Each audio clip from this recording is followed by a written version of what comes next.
Hello, I'm Heather. And I'm Ryan. Welcome to the podcast. It's game night, it's sibling rivalry, it's a walk down memory lane, but most importantly, it's politics free. Guaranteed. Welcome to round 7 of Trial by Trolley. Real quick, the game instructions are the same for every episode of this game. If you're following along or this is not your first Trial by Trolley episode, skip ahead about 2.5 minutes if you don't want to listen to the whole thing again. Here's how it works. We have a set of cards. On each one is either an innocent or a guilty party. For example, on a guilty card, we might see a bunch of mafia thugs.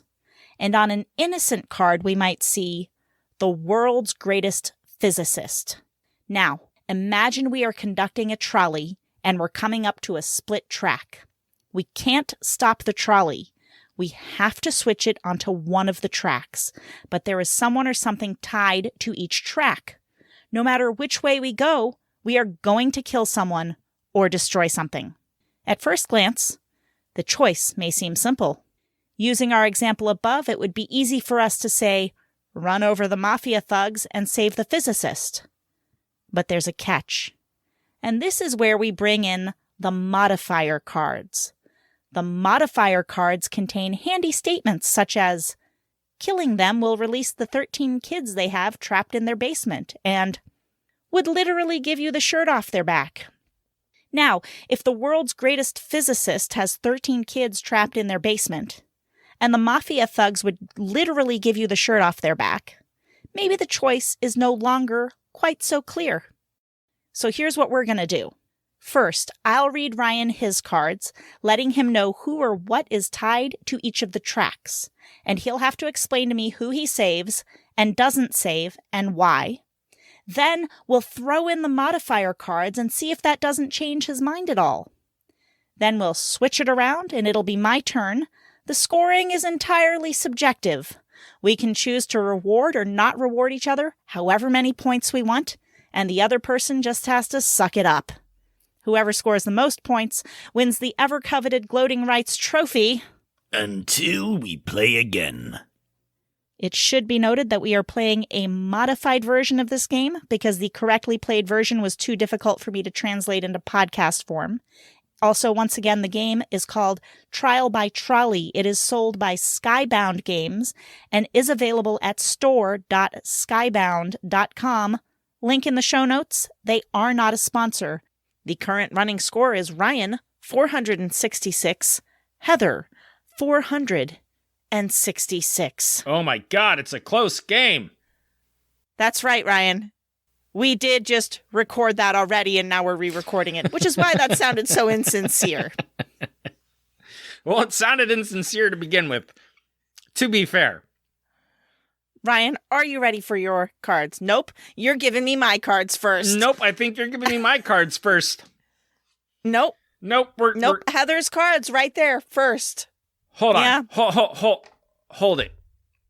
Uh-huh. We're on round 7, right? Yes. Do you want to do... We're going to alternate. So it's going to be your turn to read me my cards first. No. Yes. What? No, because you've had 6 rounds of going first. No. So now I'm going to have the last 4 rounds of going first. Heather. Let's hash this out. Heather, I'm trying so hard for you to win a game. I know, but you're taking it to extremes. It's not even realistic. It doesn't even feel good.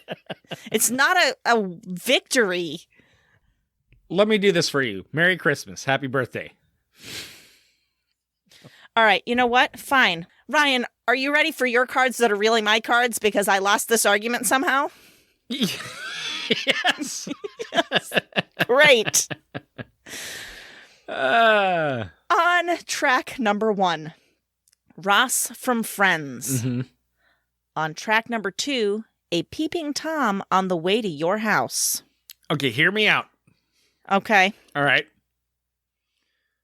I'm going to run over Ross because a peeping Tom on the way to my house is going to be punishment enough for him seeing me naked. You know you have 3 women that live in the house with you, right? Yeah, Probably but that's what he's more interested in. Coming, I'm just going to throw that out there. He's coming to peep on me in this world. Doesn't say that. He's on the way to my house to peep on me. Well, you're a terrible husband and father. Okay. All right. I'll run over the peeping Tom because you're right. It doesn't specify. Yeah, Ross from Friends, by the way, is a fictional character. So, well, so is the peeping Tom on the way to my house. I'm just saying. No, peeping Toms are a real thing. Yeah, but they're a real thing. This peeping Tom on the way to my house is a fictional character. How many peeping Toms do I have coming over to my house, Heather? None. Well, you don't know that. They're peeping Toms. They're very crafty. Well, Ryan, I've heard your argument, but what happens when we add the modifier cards? Modifier cards. On track number 1, Ross from Friends starts every sentence with, nope, that's not on this podcast. On track number 1, Ross from Friends. I think you should go back with the original one. Ross from Friends. The original one. Hold on, wait. Every sentence with. Begins every sentence with, nope, not on this podcast. I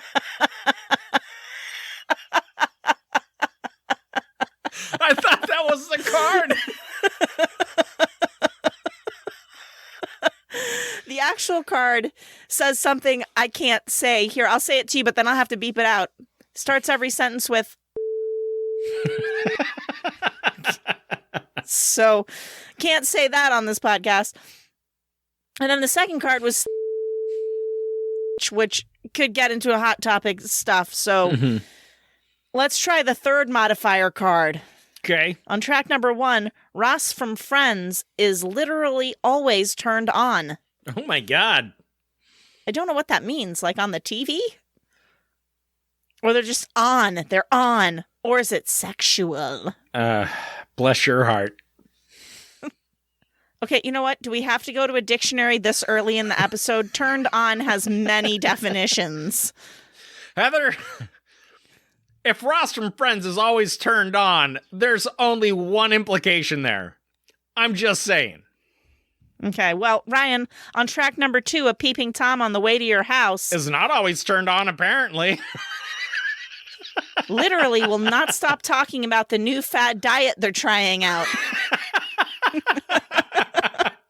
Oh, then I know he's there. He's like, hey, guys, you know keto? I'm doing keto right now. Where the fuck did you come from?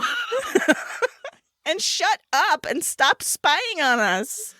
Yeah, you know, I think I'm still going to run over the peeping Tom. I mean, poor Ross and his raging hard on. Poor guy. He can always tuck it. Does that work? Does it? You know what? I can't speak from experience, Heather. That's weird. Well, you started it.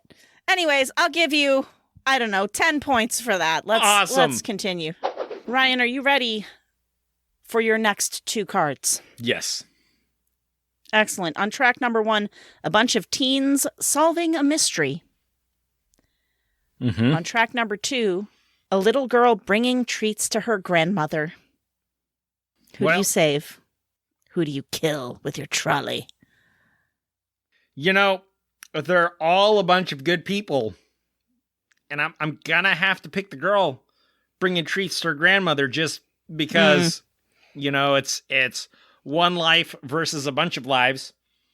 And who knows, maybe those teens solving a mystery are gonna find the person dressed up as a ghoul that's been scaring the middle school. They probably will. Well, Ryan, I see where you're coming from there. But what happens when we add the modifier cards? The modifier cards. On track number 1, a bunch of teens solving a mystery is totally down if you're down, no pressure. Heather, what does that mean? On track number 2, A little girl bringing treats to her grandmother never wants to see you again. Perfect. It just made it a lot easier to run her over. Did it? It is. You know what? Now I'm doing her a favor because she'll never have to see me again. And I'm still saving a bunch of lives. All right, but they're totally down if you're down. No pressure, heavy air quotes. I feel like that's pressure. I'm not down, so, no pressure. They get to go on living and solve their mystery and go do whatever it is that a bunch of teens do while solving mysteries. I know 2 of them are up to some things, if you know what I mean. Okay, 14 points for that one. And now, Ryan, we approach your final set of cards in this round of Trial by Trolley. I'm practicing my game show announcer voice. All right. On track number 1, the world's deadliest arsonist. On track number 2, a surprise birthday party for you. Well, who are you going to bash through with your trolley? It's not much of a surprise anymore, apparently, because I know about it. Yeah, they fucked that up.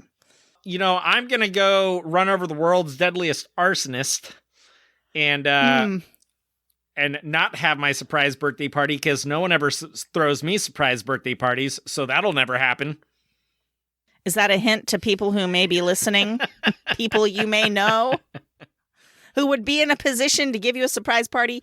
There's a whole long majority of a year to go before that's going to happen for you. Well, it's not that far after your birthday. They could still do it. Do a belated one. Yeah. We once did a surprise party for a friend of mine a month prior to her birthday. Oh, wow. I can't remember why. I think it was because we really wanted it to be a surprise, and we figured if we tried to do it on or around her birthday, she would figure it out. So we're like, hey, whole month in advance, she'll never see it coming. Mm-hmm. And it worked great. But then I got very confused, and forever after that thought that the month earlier date was her actual birthday. Yeah. So I had graduated. I called into school. I was like, hey, happy birthday. When she called me back, she's like, yeah, my birthday's in like a month. I was like, oh, fuck. Fuck that up. That's awesome. Anyway. I ruined someone's surprise birthday party, which was great. Oh, that is so awesome. I want to hear that story because, spoiler alert, that's the story I asked for on Reddit. And second spoiler alert, 0 responses this week. Oh. All right, but save it for story hour, okay? Okay, story hour. All right. Well, it's not an hour. It's a story, couple of minutes. Even though I just told a story, it's being unfair. Whatever. On track number 1, Ryan, modifier cards. Modifier cards time. Modifier cards. Modifier On track number cards. 1. On track number 1, the world's deadliest arsonist has secretly stolen $10 from you every day for the last 10 years. That's where all my money's been going. On track number 2, a surprise birthday party for you. A selfless hero will give their own life to push this person off the tracks. Well, I mean, he's going to be wasting all that effort because I'm still running over the deadliest arsonist. He's going to be like, no! Push everybody off the tracks, and I'm just going to be like, I'm going down the other rail, dude. And I'll give him a slow clap as I drive by.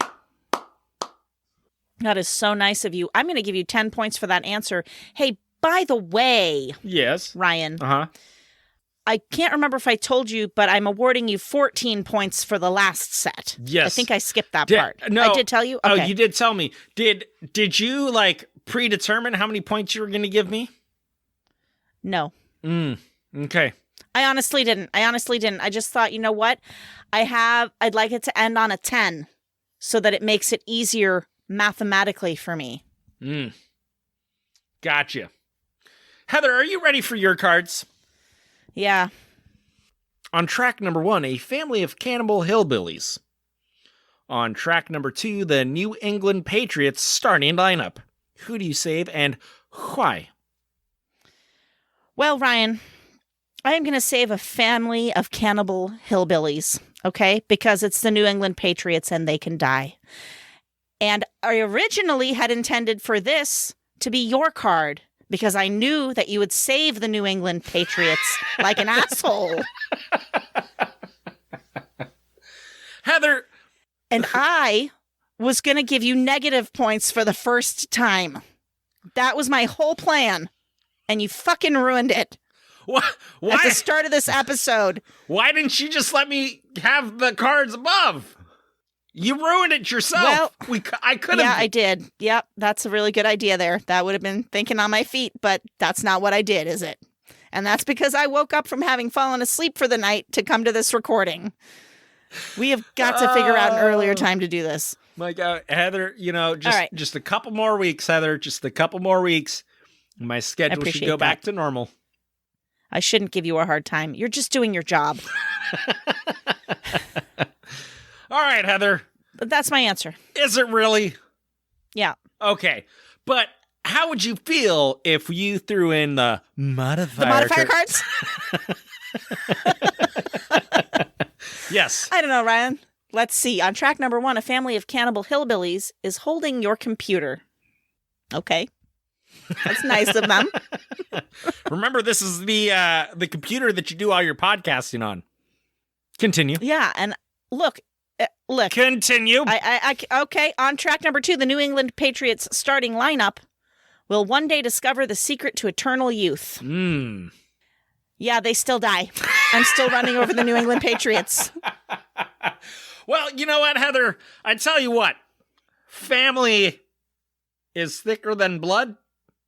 Is that how the saying goes? Nope, that's the same thing. Family is blood. They're one and the same. Heather, the point is you're my family, and I support you. Thank you. Even though I think that your answer is really dumb, but you know what, Heather? Yeah. I understand how passionate you are about football. I don't understand why, but I get it. Thank you. So I will award you 20 points. Go Bills. All right, Heather. Yes. On track number 1, a whole village of Amish people who, hey, you live by the Amish. A whole village of Amish people who don't believe in trolleys. On track. For the record, the actual Amish are aware of the existence of trolleys. Continue. These ones don't believe in the trolleys. Okay. On track number 2, another trolley full of people. Who do you save and why? Whew. I am going to save the Amish, Ryan, because the Amish are good people, okay? I live right by the Amish. They are the most peaceful, unobtrusive, gentle people. They're really wonderful. And another trolley full of people, there's going to be some shitty people in there. They can die. I don't care. Hey, you know what? The Amish look at you funny when you show up on their farm on Sunday. I'll tell you what. Looking to buy a jam. Yeah, because it's Sunday. They don't do anything on Sunday. They sit on their porch and judge people. That's what they do on Sunday. I know. It's the Lord's Day. You remember when you took us to the Amish farm to go buy jam, Heather, on Sunday? I forgot that it was Sunday. All right, Heather. All right. But would you change your answer to the modifier cards? Oh, you mean the modifier cards? Yeah. I don't know, Ryan. On track number 1, a whole village of Amish people who don't believe in trolleys guessed exactly how Game of Thrones was going to end and is so smug about it. I don't believe it. I don't believe it either. Nobody saw that coming, and it was a shit show. On track number 2, another trolley full of people is actually a KGB sleeper agent. Oh, damn. I'm still saving the Amish. We've got KGB going on there. That's scary. Plus, you can be smug about that Game of Thrones thing. I mean, you predicted the worst ending in all of TV history. So, I mean, there's that. You can be smug about that if you want. But the Amish are so nice in general that I will allow them to be smug about Game of Thrones, the show they've never seen because they don't watch TV, but somehow predicted the end of accurately. Well done, Heather. I will award you 15 points for that. Thank you, Ryan. You're welcome. Are you ready for your next cards? Yes, I am. On track number 1, a group of volunteers cleaning the trolley tracks. A lot of blood spatter and brains on those trolley tracks at this point. On track number 2, an angry mob about to burn an innocent woman as a witch. Who do you save and why? Oof. Well, here's the rub, Rye. Mm-hmm. If I run over the angry mob, the innocent woman's gonna die anyway. But I guess I don't know. If I'm just thinking like, what seems preferable as a way to die? Suddenly being hit by a fast-moving trolley or burning to death? It feels like I'm going to have a faster death if I get hit by a trolley. So since I'm killing her anyway, but I'm also killing the angry mob, it's not going to be as horrible a death. And I can't kill the volunteers cleaning the trolley tracks because I couldn't clean the trolley tracks. I'd be barfing all over the place. These trolley tracks are morbid, man. I guess I'm going to hit the angry mob about to burn an innocent woman as a witch. Who says the innocent woman as a witch is on the tracks? Maybe she's off the tracks and only the mob's on the tracks. She's probably off the tracks. It's probably just the angry mob you're running over. Okay. In that case, I'm definitely running over the angry mob. Oh, good. But would you change your mind? With the modifier cards? With the modifier cards. I don't know, Ryan. Let's find out. On track number 1, a group of volunteers cleaning the trolley tracks is getting married tomorrow. Oh. So, like, on track number 2. 2 people then? So I don't know. Well, there's a group of people getting married tomorrow. We don't know to whom or under what circumstances, Ryan.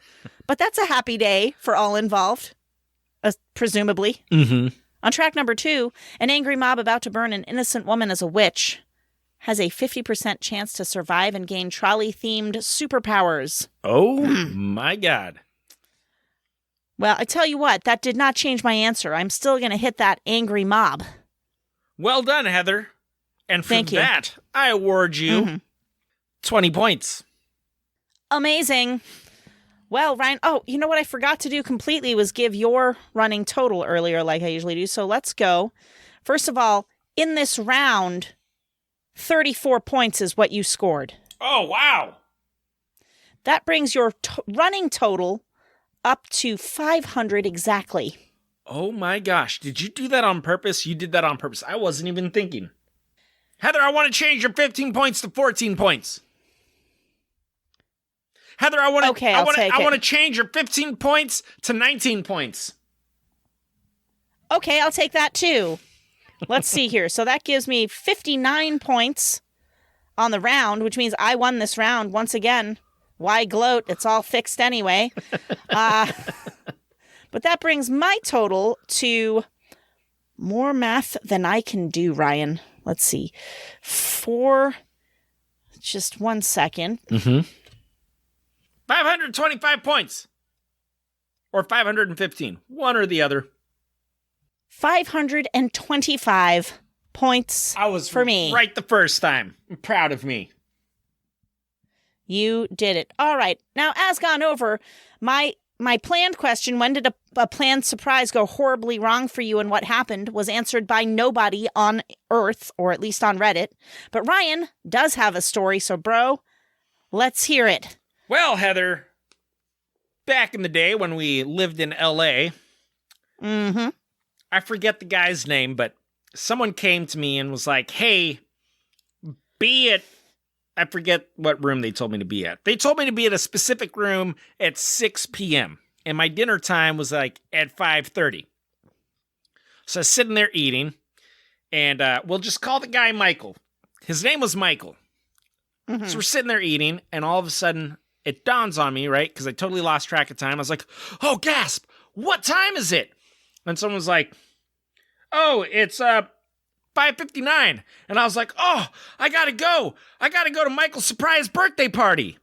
And then there was just kind of silence. And then Michael, who was sitting at the table across from me, turned around and looked at me. And I was like, oh, God. And then I backed my chair up real fast. I was up against a wall that was full of picture frames.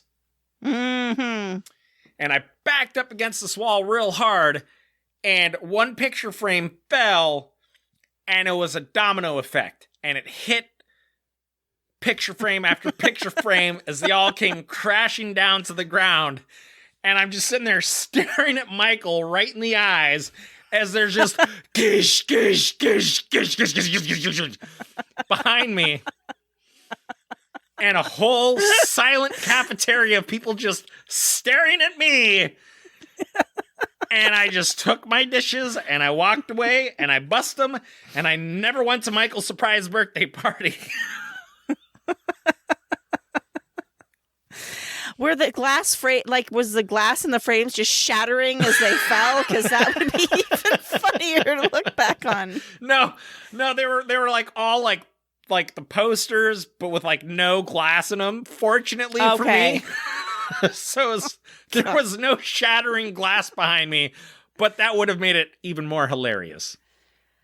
Well, he gets to look back on that as the time his surprise was completely ruined by a buffoon in the cafeteria. Good times. All right. Well, so I did go hunting on Reddit to find some more stories. So this is, of course, inspired by the surprise birthday party card from the game. What are your stories of surprise parties gone wrong was the question, and here are some of the answers. Apparently, they could answer this person's question, but not mine. How dare they? From Spheriani. In high school, I was responsible for keeping a friend busy while her parents set everything up at their house for the party. We get back to her house. All lights are off. She walks in the door and announces, I have to take a huge shit.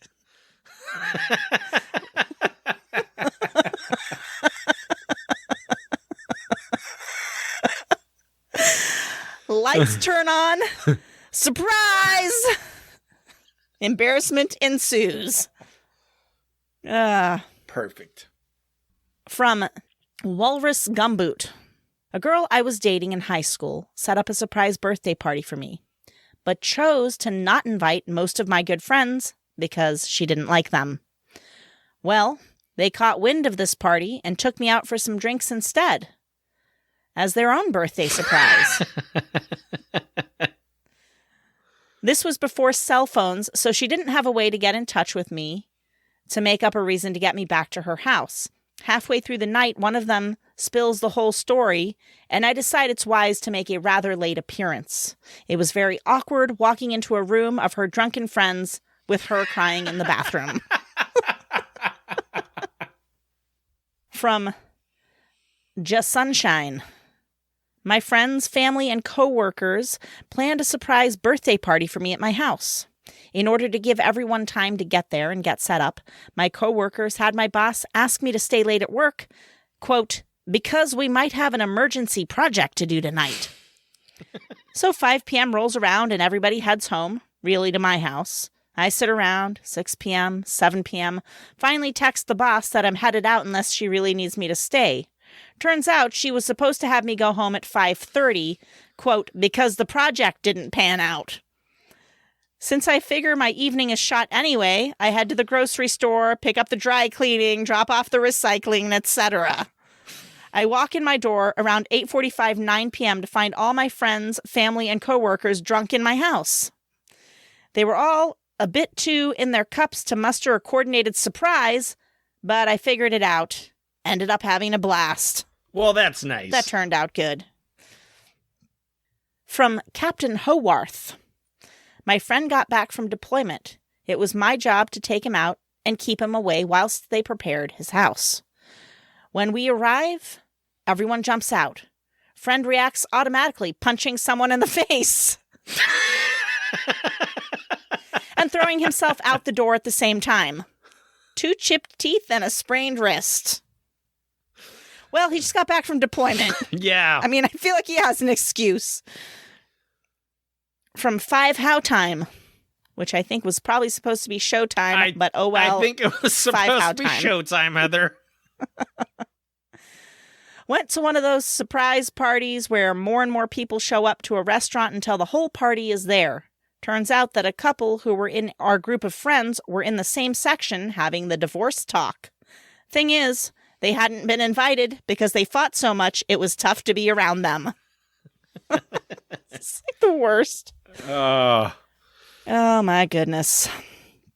Well, that is it. That's all the stories that we have. I will ask for only one thing this time. Just keep telling people about the podcast. If we're giving you a good time, if you feel like it's of value to you, give back by spreading the word. Word up. And other than that, have an excellent, wonderful, pleasant, most fantastic week. And till we play again. And till we play again. That's how we're going to go with that. Give it to me one more time. Until we play again.